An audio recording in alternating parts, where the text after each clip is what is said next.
if you do something to me, I'm going to hunt you down and mow you down. What? What, sorry? Shut up. Cut. Hello, and welcome back to the Cybernews Weekly podcast. This week, we'll be looking into why Apple Intelligence is prioritizing phishing emails. We'll also be discussing whether Taylor Swift is a government plant or a Pentagon asset, and how these crazy theories spread. Also, home insurers use interesting ways to figure out whether you can renew your home coverage. And finally, one Tennessee man used a stolen identity to help build a North Korean laptop farm. To talk about these topics, I am joined again by my colleagues Ginterus. Howdy. And Jurgita. Hello. So, Apple Intelligence. Is it really as smart as it sounds, I wonder? Because according to some Redditors, it's been prioritizing phishing emails. So, have you heard about this? I've heard about Apple and I've heard about phishing emails. And obviously, yes, we've all read the story. Yes. About Apple Intelligence and phishing emails.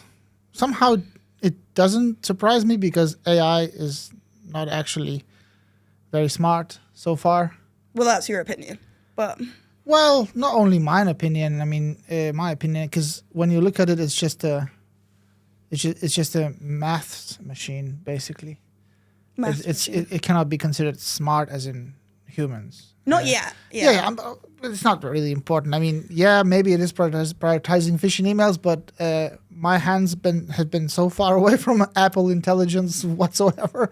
I don't really find myself bothered about all that. So has has everyone's actually, because Apple Intelligence is now in beta and obviously in beta stage, and it's been released to like a limited amount of people so that they would report bugs. And in this stage, it's quite common, for them to find different bugs and vulnerabilities and flaws and just like logical errors and whatnot. But this is a really interesting one that users. They've been reporting that Apple Intelligence is actually, labeling phishing emails as priority emails. Neve, can you expand more on, why? I can, yeah. So it all kind of started with one Reddit user and a guy called Cable Sasser, who founded the decentralized social network Panic. They reported... Great name, by the way. Yeah, great name. Unlike Apple Intelligence, by the way. Panic. Screw that. And basically, they reported that they were getting some phishing emails from, I think, Xfinity, some kind of telecoms company, and Microsoft. And what they found was that Apple Intelligence was prioritizing these emails, pushing them to the top, mainly because... I spoke to a couple of experts, and Edward Tian, who is the CEO of GPT-0, he said that it's basically the way that the algorithm works. So it kind of, Apple Intelligence, they look into the subject of the email. So usually with phishing emails, the content is urgent, right? So it's like, you have to do this before this time, otherwise your subscription gets cancelled or whatever. So that's kind of what the algorithm, I guess, looks for. It looks for urgency. It looks for, those kinds of things, which makes sense. And I think with AI, using generative AI to craft these phishing emails, it makes it so much more difficult to spot them.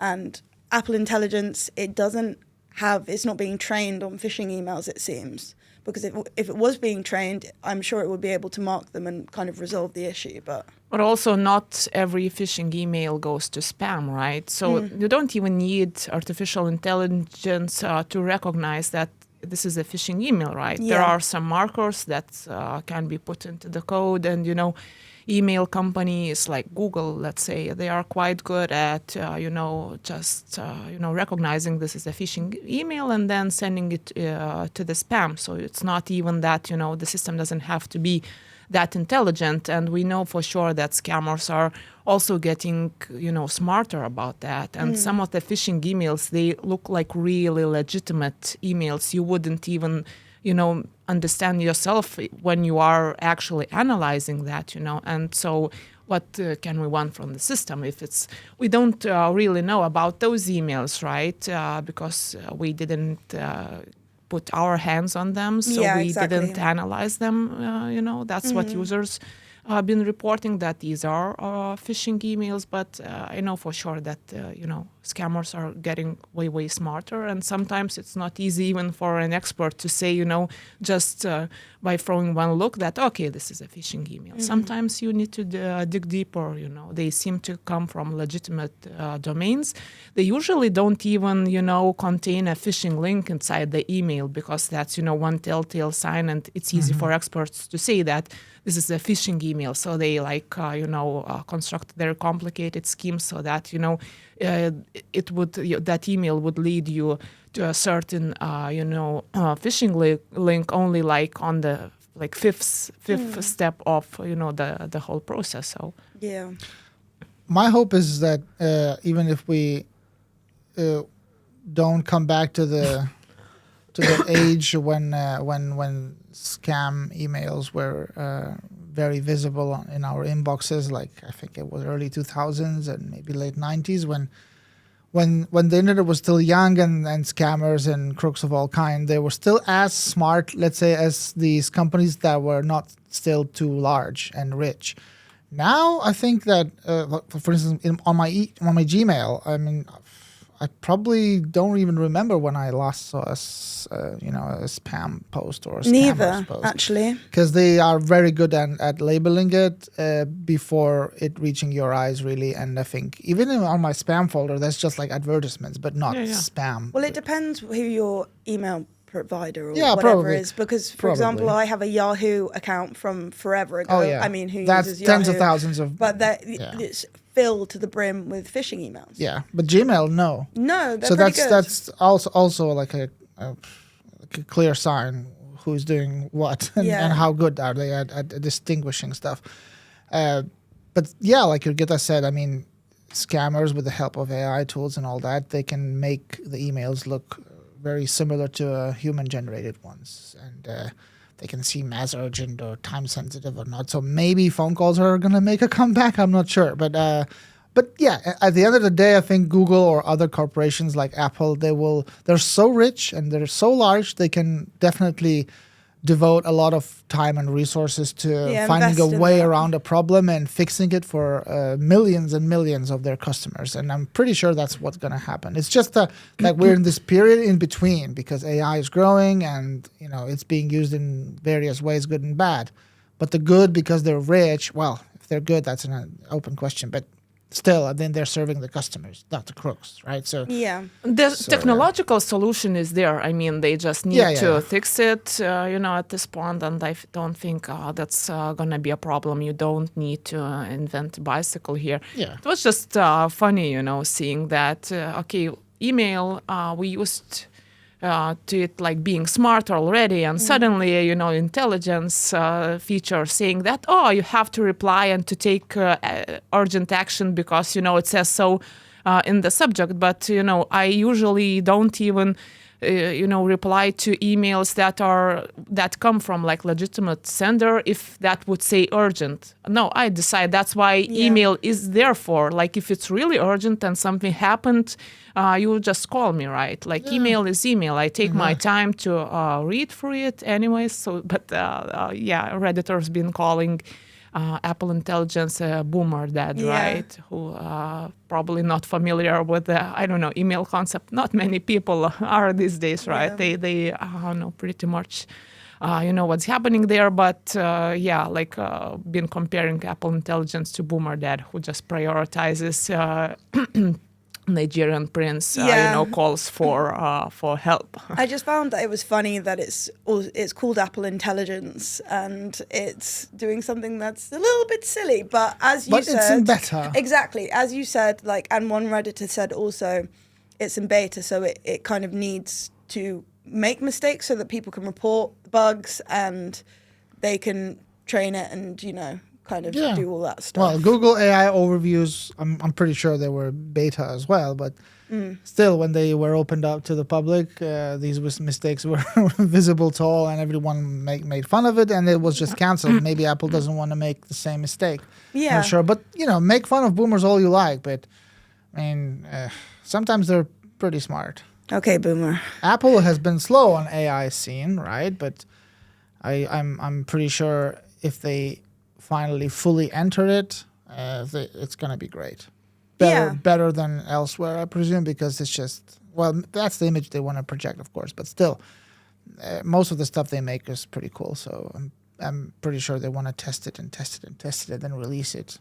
This is just nothing compared to Google AI overviews, by the way. Yeah, or all of kind of those kinds of things. Yeah. Also, yeah, seems a pretty small issue. So what if, if there's a red label saying that, oh, this is a priority email, but you are the one to decide, Yeah, right? Yeah. You click it and then you see, and if it's like it's not a so are you going to kill yourself now, or are you going to want to kill the person that sent you that email, the scammer or whatnot? We had loads of scammy emails back in the 20 years ago or whatever, and did we really worry that much about it? I mean, Well, yes, yeah, it's in your yes, it is hands. annoying, but it's not as big of a deal. Also, it's not a big deal to open a phishing email as long as you don't click on, On stuff that inside, yeah. So that's Yeah. it. You are allowed to open that email and then, have a laugh about it.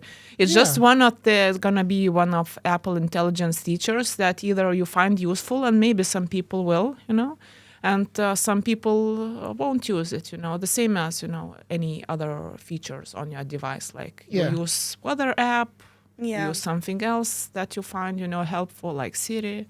Yeah, like I did probably open loads of spam or scammy emails For in my sure. lifetime and never lost any money or whatnot. But Well, that that's you know not of. that's not a challenge, guys. If you're listening, no. If you do something to me, I'm gonna hunt you down and mow you down. Sorry, They're going to come Yeah. after you. You've just asked for it. I didn't. Shut up. Cut. Taylor Swift. Oh, You're a big fan. You're a big Swiftie, Ginterus. am I? How do you know? No, I'm As not. you can just see it in your eyes. Jesus.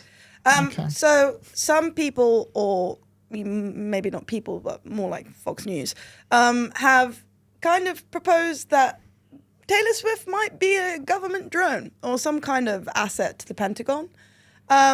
Yeah. So what do you guys think about this? Do you think this is legitimate? I don't, obviously. How can you even put a question like that? Yeah, I know, I That's know. obviously Well, it's good. I want to know more, You want to know more? Yeah, to get it. and then I decide. you decide whether Taylor Swift is put there by the Pentagon. Persuade us that she is. Just a side note before we kick this one off. I mean, let's laugh at this idea or theory as much as we want. But if you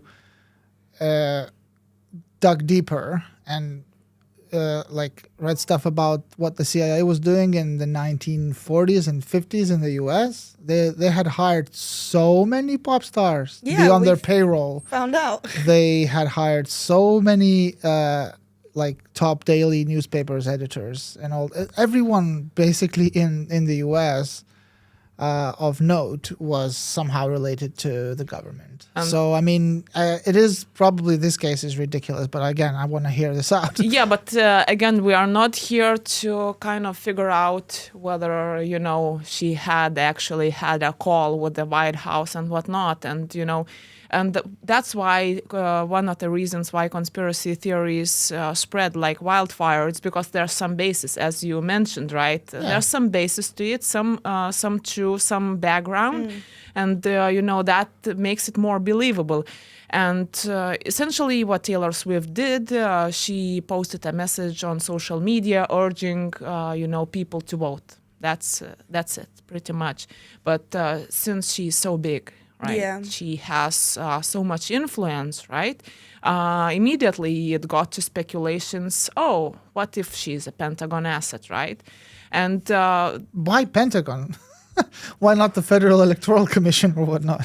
that was very, very specific, but It's more glamorous, maybe. that's what people do behind conspiracy theories. They plant very specific details and alleged facts so that it's not, random and general. It seems like, oh, know what you are talking about. And yeah, this particular conspiracy theory started, and has been popularized by the Fox News. They did the whole long video on, kind of alleging that she just might be the Pentagon It was asset. quite incredible, I must say.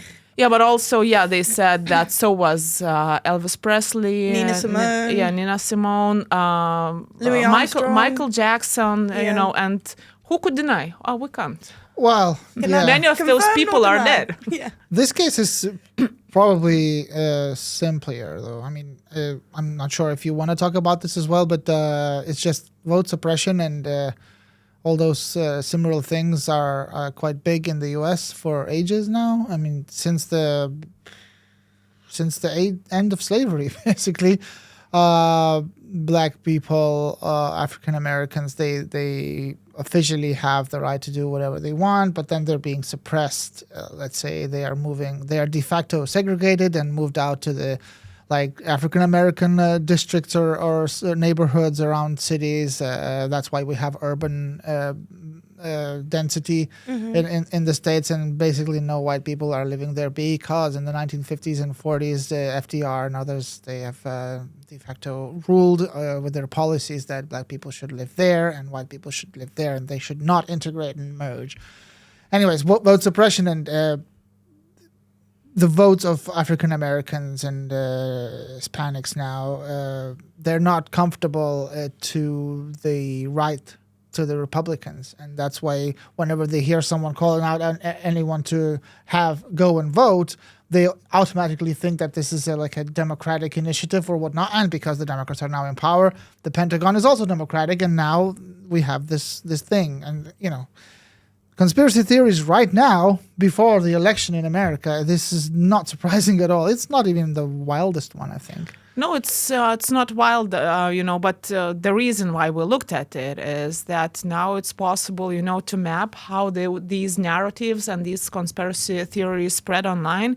So there's this company, Blackboard AI, and we met with the company's CEO at the Black Hat, Wasim Khaled. We had an interview with him. And essentially, Blackboard AI is company that protects brand reputation. CrowdStrike now hired the company after the outage just to kind of monitor what the discourse is online about it, whether it's being, maybe spread a bit by the competitors. Are there bots involved? Is it, true? Is it all the discussion initiated by people, or are there some automation tools involved just to see?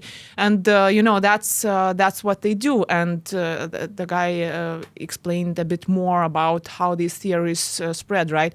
So it's natural that social media can put a lot of societal pressure on some, let's say, a certain company being pressured to leave the Russian market, for example, right? Or for some minister to step back, or just kind of, it can put a lot of pressure.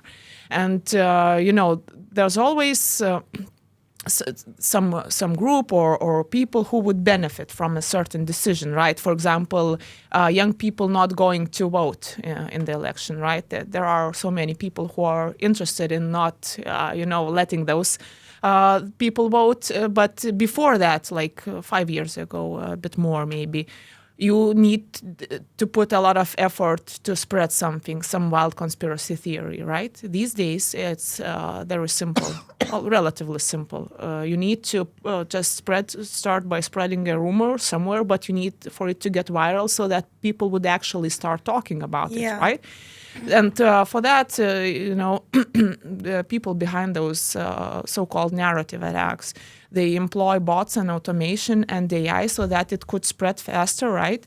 And the more you are exposed somewhere online on social media, let's say to a particular conspiracy theory like, oh, Taylor Swift is a government asset, so it, you start discussing it with people. Media picks it up, like Fox News picked it up, right? And then it begins spreading, right? And now Wasim, the guy we talked to, he actually, had some data and saying from some survey saying that now 1 in 5 Americans actually believe that Taylor Swift is a government asset, even though they looked at, how this conspiracy theory spread online, and there was bot involvement, right, in this. So it was are definitely beneficial to some people. Just spread this narrative.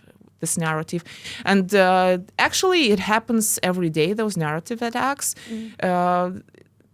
This company Blackboard AI works with like private businesses, and of course he didn't mention companies' names, but it's quite popular. For example, if you are as a company trying to acquire another company, you might experience such a narrative attack. Let's say your competitors employing bots to fill some complaints. That's wild. Just kind of stall the whole deal and just capitalize on your reputation. That's why CrowdStrike hired the company to look into the online discourse, whether it's natural, whether it's ordinary people who are talking about, CrowdStrike, or is it also like bots involved? And, it might be so that competitors might try, to capitalize on this particular crisis. So, it's very, very popular, it appears. So just to bring your competitors' reputation down by spreading some rumors and then using bots and AI to amplify it and emphasize this online. This is crazy.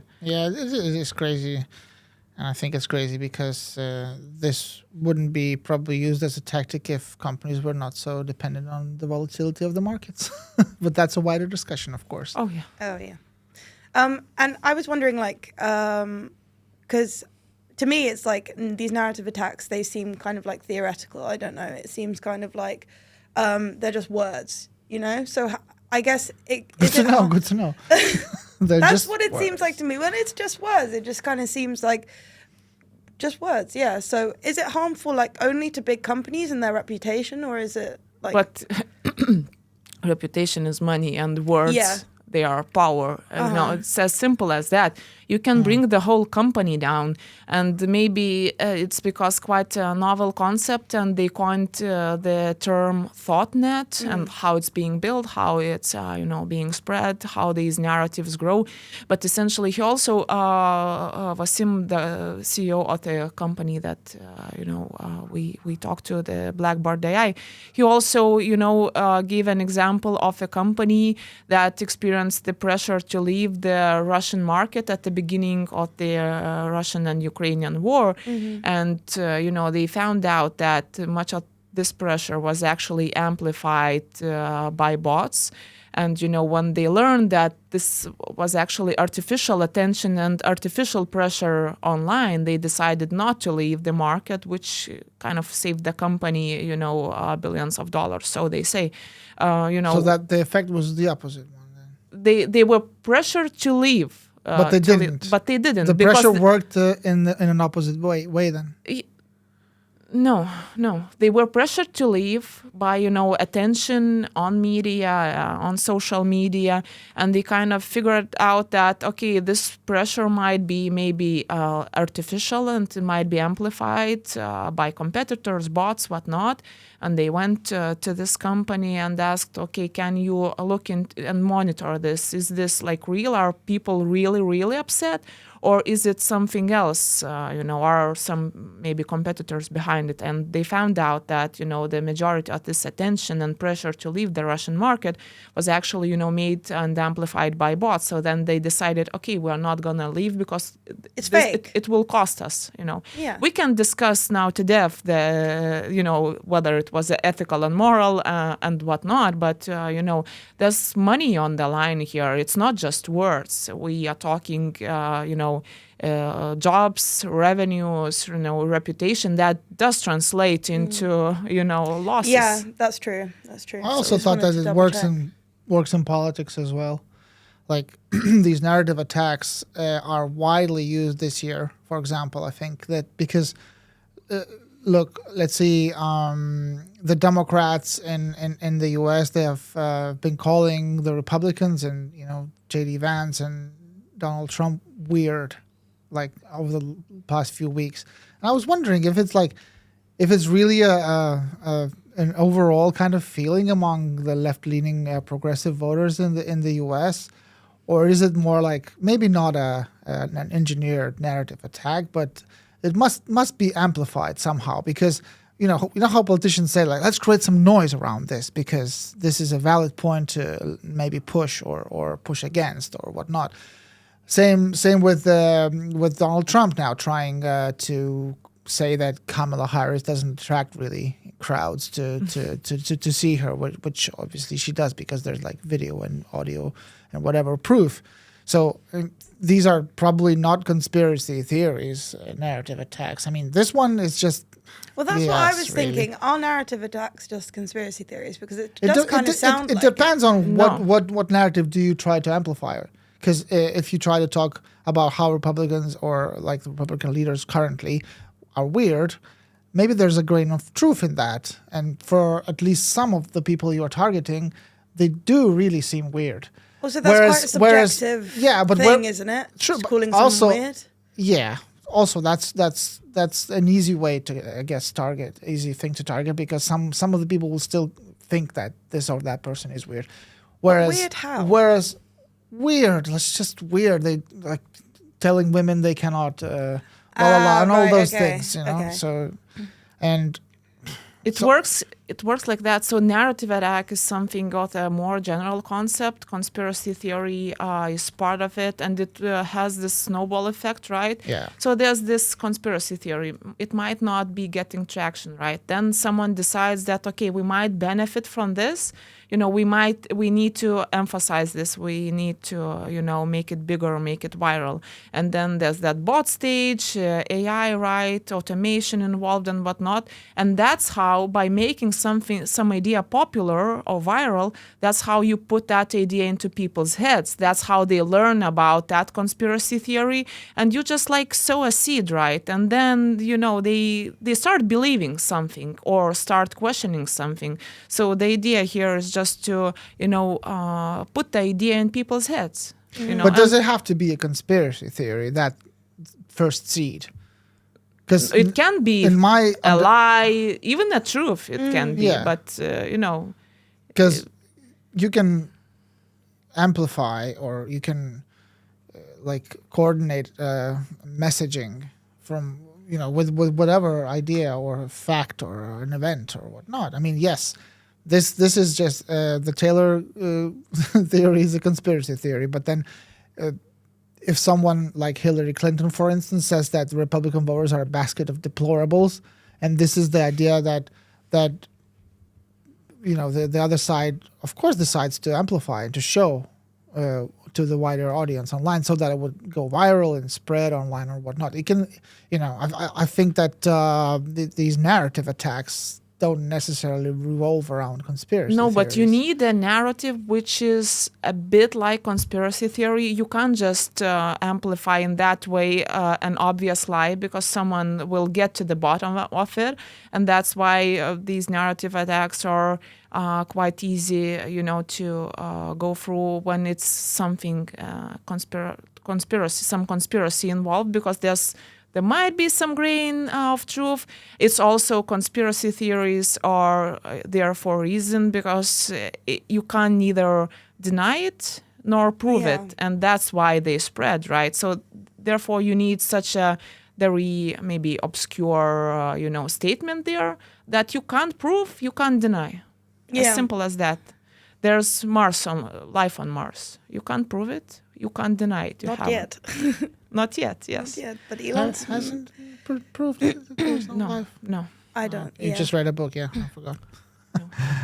There's no proof, but there's no proof that there isn't, and that's the problem with it. People are susceptible because there's not enough data, and these statements are so vague, sowing the doubt in people's minds as to whether or not it's true and or they false. start believing it. Some of them, they... Brainwashing. Yeah, the church has been pushing the narrative about the existence of God for ages now, as well. For quite a while, yeah. Because we cannot confirm or deny either. It's true. Right? It's a narrative attack. We just need to believe or not. Yes. Okay, so homeowners. Yeah. They're angry. Ginterus, why? I'm not, even though I'm a homeowner, but this is not about me. For once, so customers in the United States are angry, with insurance companies because they're not renewing their home coverage. after using drones or other kinds of aerial surveillance methods to inspect their properties. And sometimes these decisions, which some people deem unfair, are based on incomplete and inaccurate information. And there's a couple of examples, just recent ones, like, for example, a California woman, Joan Van Kern, spent over $200,000 to remodel her home when her insurance policy was not renewed because images showed hazards around it.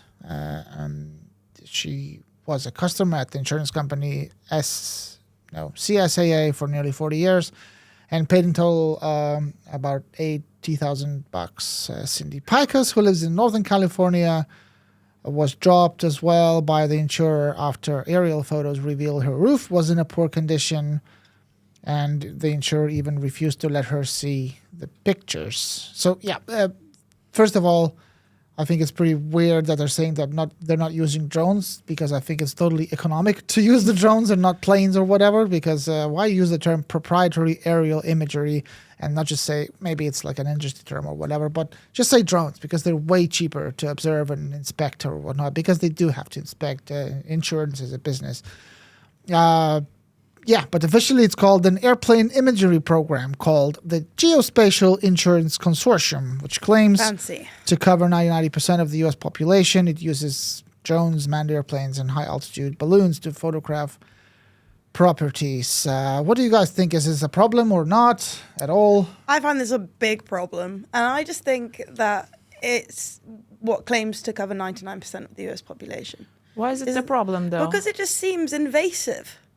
So meaning that homeowners don't know when the inspection is happening? Because surely... I don't think they do. Because surely you know that, insurers, they have the right to inspect the home, right? It's the same as if you would insure your health, right? They ask these questions, do you like scuba diving or parachuting and whatnot? Because that's, could cost them, But if the doctor was coming into my room in the middle of the night without me knowing and inspecting me, I wouldn't be super happy with that. So they don't know, right?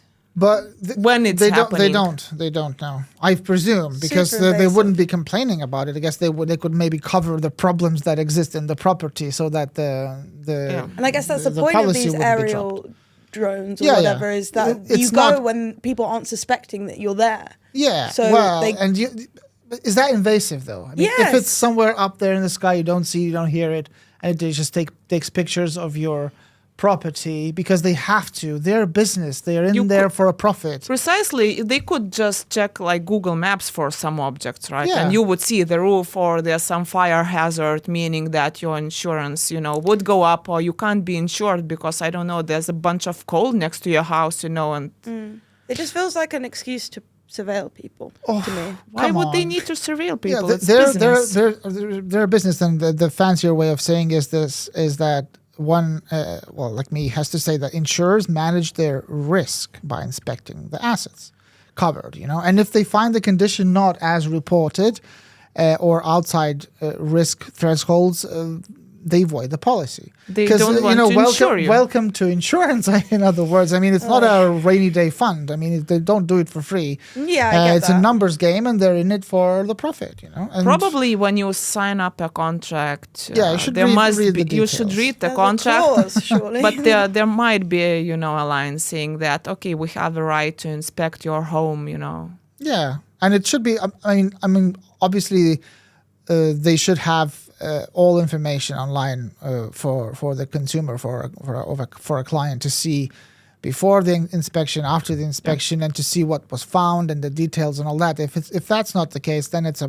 bit of a problem. But the whole concept of insurance companies sending out people for drive-by inspections or fly-by inspections, it's totally normal. I think. Yeah. But also, we also know that people abuse insurance, right? Oh yeah, sure. They buy insurance just and then 2 days after, my dog shed burnt or something like that. Well, that's wrong, but there's 4 things that insurers usually examine these photos for, and these are roof problems, which are a problem. Yes. Everywhere, not only in the U.S. Undeclared pools, also, I presume, a very, very big problem in the U.S. trampolines for kids, obviously, and that actually does increase your monthly fees because trampoline is a hazard or a threat. A risk, I guess. Sorry. Overhanging trees, also an issue. We just had a storm in Lithuania, and when energy lines are running next to trees, it's a huge issue. And excessive yard debris, also an issue. But are they using AI? That's one thing that I wanted to... They don't have to. But they are in some the cases, decisions, aren't they? if the decisions whether to drop or not drop the policy are made by I don't think they are. I think part of the process, AI is involved, of course, but then the final decision is made by a human. I'm pretty sure of that. Well, because in the article it said, according to United Policyholders, a non-profit organisation helping consumers of all types of insurance, the practice of using drone photos, AI, risk modelling and risk scoring systems to drop customers when their current policy expires seems unfair, but it's technically legal. It is. So... But we know that AI it makes mistakes. But again, it doesn't need to be that smart in this case. So, exactly. If there's like a pool, so you get a certain score probably, you put that into some formula and, here you have your conclusion. I just think that... I just find it weird, that's all. Maybe it is a little bit weird, but let's not downgrade ourselves as humans again, because we shouldn't be just furious about insurance company canceling our policy. We should be proactive, because no cancellation is forever. Because if you find out that your policy has been canceled like yesterday or the week before, you call them up, you ask them for details, ask them what should be done for the decision to be reversed. There's usually a line about 30 days or whatnot. But they're not giving people the photos. Well, is that not be wrong? persistent. Contact the regulators, the police. I don't know, just the mafia. I don't care. Shop for an alternative immediately, simultaneously, while you're still discussing the stuff with the previous one that cancelled your policy, and then you maybe save money as well. Because if you save $700 per month after quoting your previous fees for the next company, and they will reduce the price for you because it's expensive in the US. The average covered homeowner pays $1,500 per year in premiums. That's $126 per month. The average one, and some quotes for like a nice house, they usually are like $15,000 per month or something Jesus like that. Christ. So 72% of homeowners saw insurance rate increases in 2023, and most still expect their premiums to continue the upward trend. Surely, if they don't want to insure you, there's something wrong, and you need to fix it anyways. Because if they treat that as a hazard, probably that is right. Yeah, or if you think that's a misunderstanding, like there's been a sun ray during the time, the precise time that the photograph was made, there was a sun ray, and on the photo it looks like a damage done to the roof. It's not. So you just call them up and explain. I realize the process is long, and it can take months. But what's the point if you're using drones to save time, and then you end up bringing a guy has to come over to look at it with his 20/20 vision? I'm sure there's not that many cases. Yeah, We're just I imagine 99.5% are fine. Yeah. I just want to find a problem with this for some I reason. think we're just, not used to drones that much just yet. We thought that, drones are so nice. They can make an aerial picture for us, of us smiling, having a good time. But obviously they are also employed, by businesses. Target uses them to deliver goods, right? And you remember the story where a guy just shot a drone because he was not used to it. And, that he thought that's an intrusion, even though that's perfectly legal for drones to fly there. It's legal. It's fine. Yeah. They're not there. Am I that man? Am I him? Do you have a gun? Would you shoot a drone? Don't. But I'm kind of with him. I don't know why. Maybe I'm not. I shouldn't say that. I also had another question in my mind this morning. If a drone is flying over my property, can I shoot it down? Because it's an invasion of my privacy. In America, I think I found the answer. Drones over 500 kilograms or 50 kilograms, I don't know how many pounds are that. They're considered aircraft, so by the FAA, so you cannot shoot them down. It's a crime. It's also, though, a crime to fly low over people without their permission. So I guess we would have to find out who's winning what. There are exceptions for people under a covered structure or in a vehicle, for like it's illegal to fly low over them, but you could video the drone and report it to the FAA for breaking the rules, and then you kind of show these companies. Also, who are these being operated by? I wonder. Like private contractors, I want to say. I don't know. So like third-party third contractors, yeah. yes. Yeah. Okay. They sign a deal. Not and just the insurance guys, like, oh, you're being trained on this little drone now. Come on. Oh, let's do it. no. There are like companies And who know it's not drones, it's up there in the cloud. Oh, geospatial. Yes. Hoo-ha. If there would be like drones buzzing from all the different companies, let's say Target, then DHL also, some insurance, obviously you would get annoyed by them, if there would be just like dozens of drones buzzing by your house like every day, but it doesn't happen that often, but... It will. It will one day. Terrifying. So Okay. terrifying. It's fine. Laptop farms. I've never heard of something called a laptop farm before. Should we send a drone over to inspect? The laptop farm. Maybe Yes. in that case it would have been useful, but I don't know. I think there are easier ways to spot a laptop farm. I think it's not- probably quite obvious, no? Are they mooing or what? What's the easier way? The laptop farm. And a Tennessee man. So you had to get there. Maybe you can expand on this topic? Yeah, so there was the story this week, 30-year-old man from Tennessee, Matthew, he has been charged for helping North Koreans. And, North Korea is heavily sanctioned country because of its, weaponry program.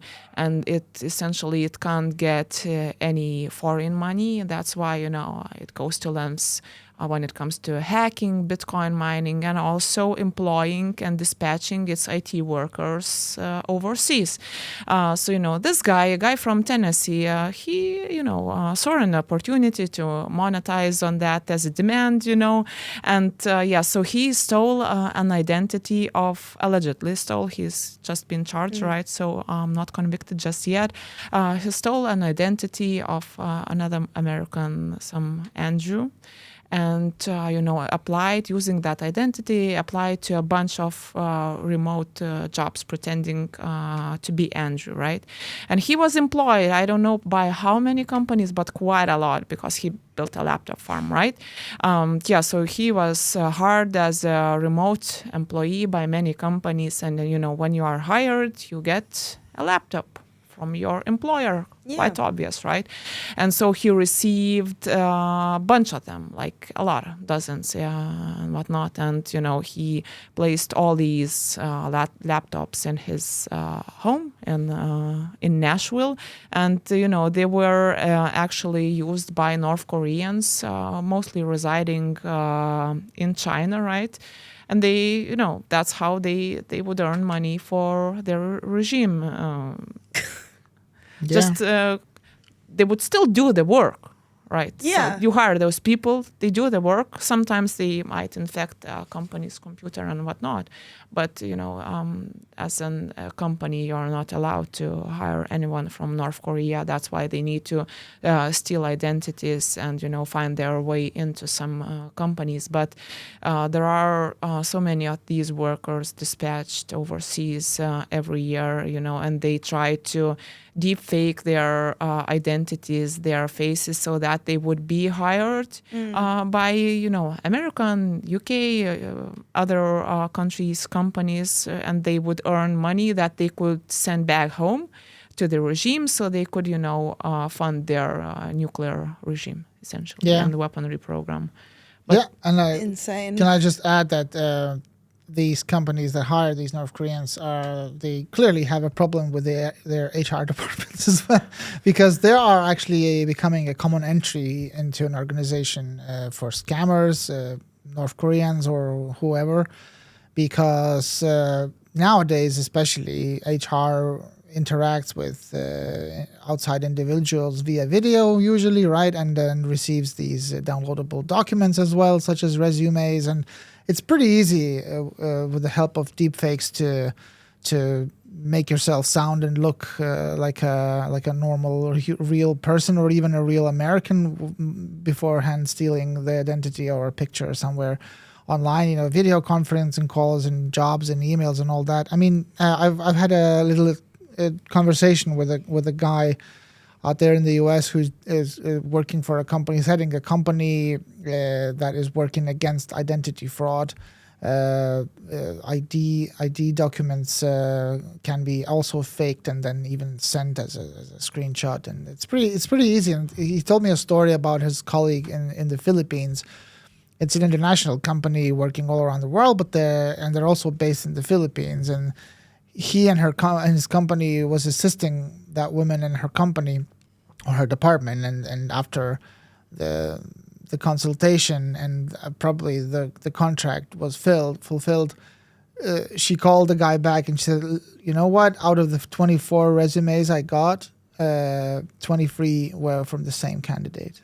Really. Wow. Because that candidate was not a North Korean, but somehow like still a fraudster. So so I think this case is another example of how HR departments have to be vigilant, because it's pretty risky. You're risking a lot if let's say a threat actor gets into the company and gets whatever sensitive information is there. You can lose a lot of money on reputation. There've been attempts. I think CrowdStrike was the one to report that someone tried to land the job, right? And corporate information is really expensive. To lose that. It's one thing when you hire someone who sends money back to North Korea. That's one thing. But another thing, if someone, gets your company's laptop, infiltrates the network, and, it can ruin the business, essentially. So, that is so dangerous. And that's one of the problems with the remote work. But given that we have skills shortage when it comes to especially cybersecurity, some very qualified jobs, companies are eager to hire people, especially in IT. I just was surprised that this guy managed to land so many jobs. Yeah. Obviously, companies, need people, and, they probably fast forward, skip a few steps in the process. They probably didn't, make sure that, okay, this is really the guy. Also, there should be a database of, stolen identities that also businesses could. But the problem sometimes is that you don't know whether your identity has been stolen. Maybe. You have no idea, for instance. But I don't know, but there just needs to be a solution here, probably, how to train HR departments, how to make sure that, this is not a fake person, it's not stolen identity, it's not residing in China, because these companies were fooled into thinking that, okay, this is actually a guy from Nashville sitting at his residence at home and, doing the work.